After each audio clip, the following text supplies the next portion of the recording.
आपका यूनिक प्रज्ञान यूट्यूब परिवार में मैं प्रज्ञान सर हार्दिक स्वागत करता हूं, वंदन करता हूं, अभिनंदन करता हूं। प्यारे साथियों, सुबह के 5 बज चुके हैं और प्रश्नोत्तरी 50 लेकर के आपके बीच उपस्थित हूं। जैसा कि आप जानते हैं, प्रश्नोत्तरी 50 का मुख्य उद्देश्य है आपके अध्ययन का आपको रिवीजन कराना। तो बिना समय गंवाए साथियों, आज की प्रश्नोत्तरी 50 प्रारंभ करना चाहेंगे, लेकिन उससे पूर्व देखेंगे आज का मॉर्निंग कोट्स।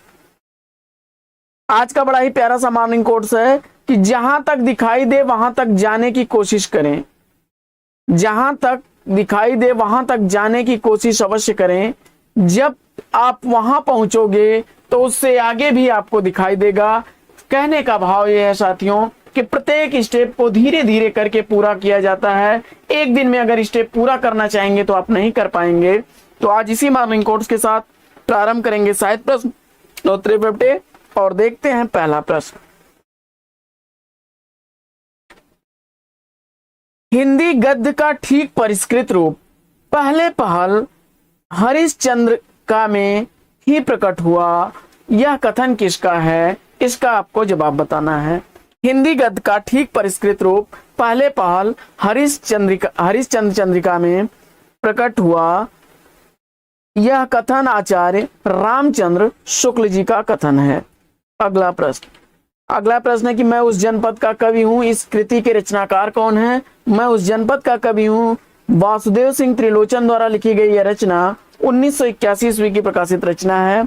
अगला प्रश्न, हृदय की हिलोर रचना के रचनाकार कौन है? तो हृदय की हिलोर रचना लिखने वाले वृंदावन लाल वर्मा हैं। अगला प्रश्न है कि तुलसीदास का संपूर्ण काव्य समन्वय की विराट चेष्टा है। यह कथन किसका है? तुलसीदास का संपूर्ण काव्य समन्वय की विराट चेष्टा है। यह कथन किसका है? तो जवाब हो जाएगा आचार्य हजारी प्रसाद द्विवेदी जी का। अगला प्रश्न है कि शमशेर को प्रणय जीवन का प्रसंगवत रसवादी कवि, शमशेर को प्रणय जीवन का प्रसंगवत रसवादी कवि किसने कहा है? जवाब हो जाएगा गजानन माधव मुक्तिबोध। अगला प्रश्न है कि कर्पूर मंजरी के लेखक कौन है? तो कर्पूर मंजरी के लेखक राजशेखर हैं।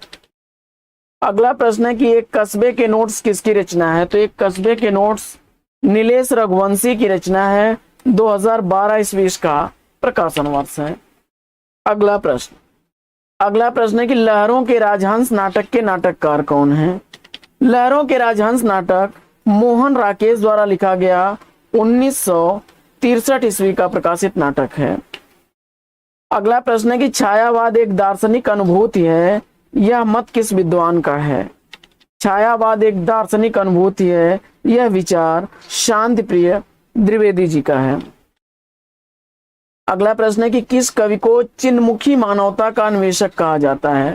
किस कवि को चिन्मुखी मानवता का अन्वेषक कहा जाता है? इसका आपको जवाब बताना है। और इस प्रश्न का जवाब आपने आचार्य हजारी प्रसाद द्विवेदी को बताया तो बिल्कुल सही जवाब। डॉक्टर बच्चन सिंह ने हजारी प्रसाद द्विवेदी जी को चिन्मुखी मानवता का अन्वेषक कहा है। याद रखिएगा, प्रश्न ऐसे भी आ सकता है कि हजारी प्रसाद द्विवेदी जी को चिन्मुखी मानवता का अन्वेषक किसने कहा है? तो डॉक्टर बच्चन सिंह ने। हित तरंगिणी के लेखक कौन है? हित तरंगिणी किसके द्वारा लिखी गई रचना है? इसका आपको जवाब बताना है। जवाब में आपने कृपाराम को बताया, बिल्कुल सही। 1941 ईस्वी इस कृति का प्रकाशन वर्ष है। अगला प्रश्न है कि कामायनी मनस चेतना के विकास का महाकाव्य है। कामायनी मनस चेतना के विकास का महाकाव्य है। यह कथन डॉक्टर नगेंद्र का है। अगला प्रश्न है कि आधुनिक ब्रजभाषा काव्य की बृहत त्रयी में शामिल कवि कौन है? आधुनिक ब्रजभाषा काव्य की बृहत त्रयी में शामिल कवि कौन है? जवाब हो जाएगा हरिश्चंद्र,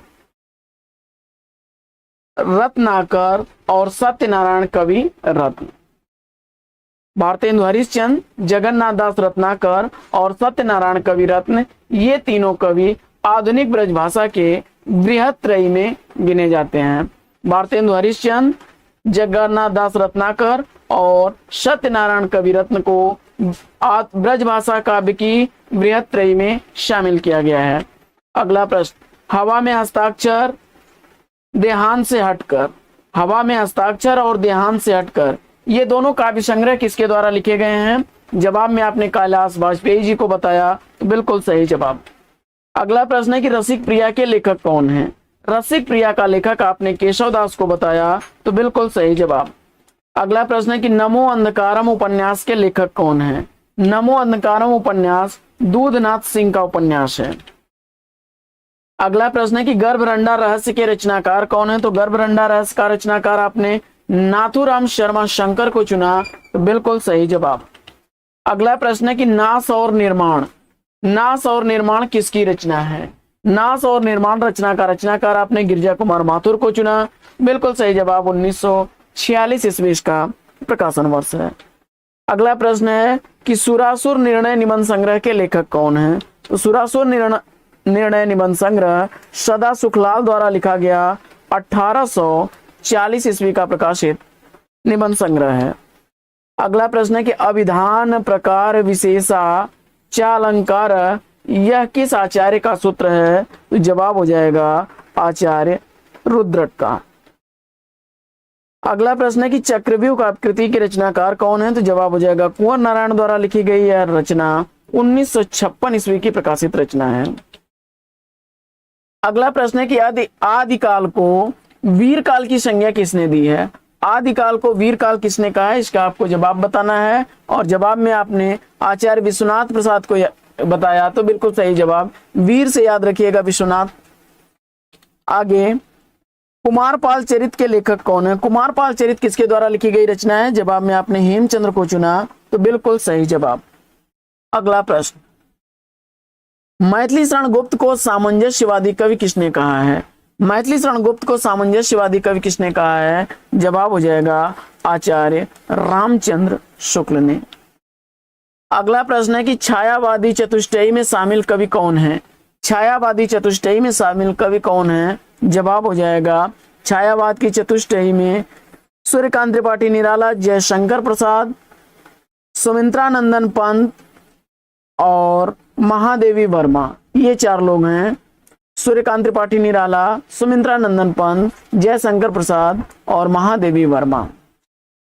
अगला प्रश्न है कि नल चरित में प्रयुक्त भाषा कौन सी है? तो मुकुंद सिंह द्वारा लिखा गया नल चरित अवधी भाषा का की रचना है। 1641 ईस्वी का प्रकाशन काल है।